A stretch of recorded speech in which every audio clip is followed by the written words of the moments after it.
I'm not going to blame Lewis.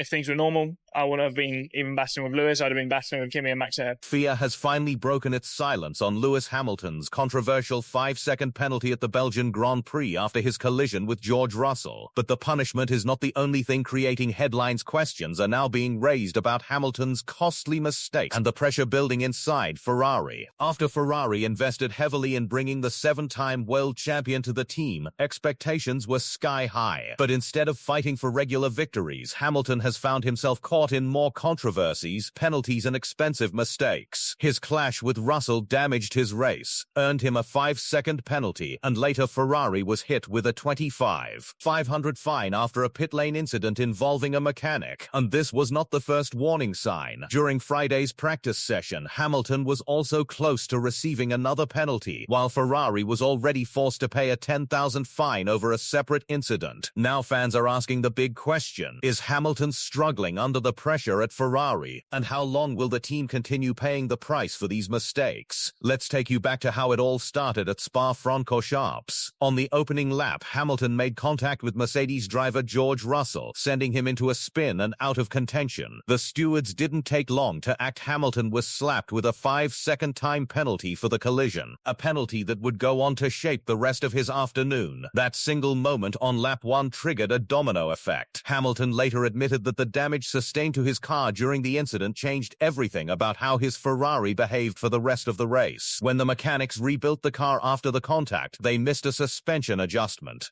which threw off the balance completely. By his own estimate, he was running around 0.3 of a second slower than he should have been for the remainder of the Grand Prix, a costly margin in a sport where races are won and lost by fractions of a second. Hamilton was honest about where the blame lay, calling it a mistake on his part that snowballed into a much bigger issue for the team. If the Russell incident wasn't enough drama for one weekend, what happened next in the pit lane sent a genuine scare through the paddock. Hamilton came in to serve his 5-second penalty, but in the chaos of the stop, combined with a late request for a front wing adjustment that didn't get properly communicated to the team's pit wall, a mechanic ended up in the path of Hamilton's car just as the green light was given for him to rejoin the race. The mechanic, who had his head down working on the wing adjustment tool, didn't see the signal in time. Hamilton pulled away exactly when instructed, and the front right tire of his car caught the mechanic, knocking him down. For a few tense seconds, nobody knew how serious it was. Hamilton immediately radioed his team to check on his crew member.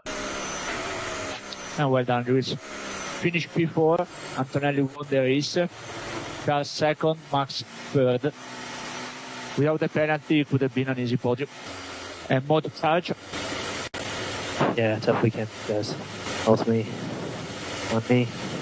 Visibly shaken by what had just happened, he later revealed that his mind flashed straight back to a similar and far more serious incident years earlier, when Kimi Raikkonen's car struck a mechanic and broke his leg. Thankfully, this time the outcome was far less severe. The Ferrari mechanic was shaken but not seriously hurt. So here's the part everyone's been waiting for. What did the FIA decide? After reviewing video evidence and hearing from Ferrari's team representative, the stewards concluded that Hamilton himself was not at fault for the pit lane incident. The investigation found that the situation had built up through a chain of small errors: a late call for a wing adjustment, unclear communication within the crew, and the mechanic failing to notice the green light before stepping into the car's path. Because of that chain of mistakes, the stewards placed the responsibility squarely on the team rather than the driver. Ferrari was fined roughly $25,500, with part of that fine suspended for 12 months, provided the team avoids a repeat of a similar incident during that period. As part of the ruling, Ferrari also has to submit a formal report to the FIA within 2 weeks detailing exactly what happened and what steps they're taking to prevent it from happening again. Crucially, there was no sporting penalty attached, meaning Hamilton's result on the track, a 4th-place finish, stood untouched. Here's where it gets interesting for Ferrari fans.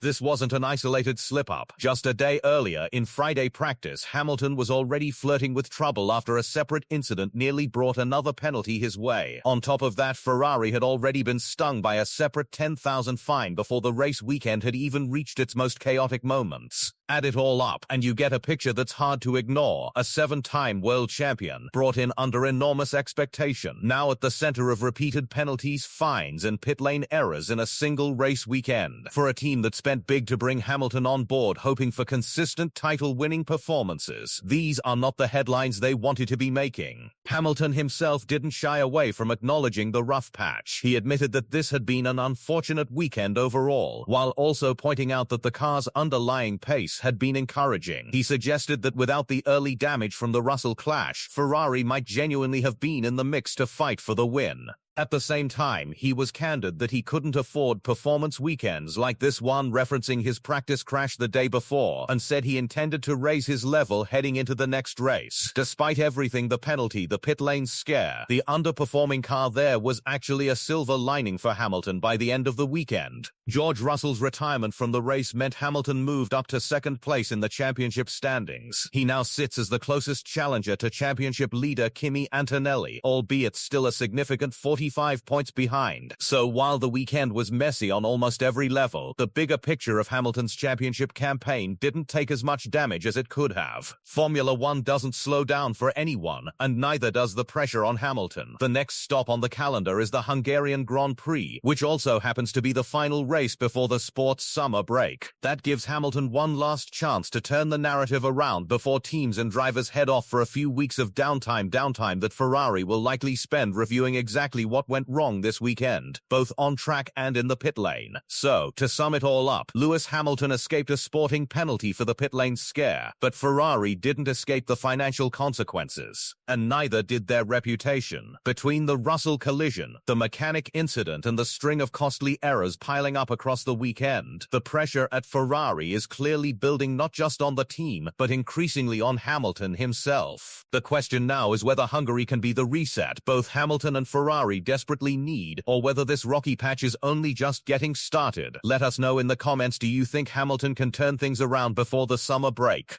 And don't forget to like, subscribe, and hit the notification bell so you don't miss our coverage of the Hungarian Grand Prix.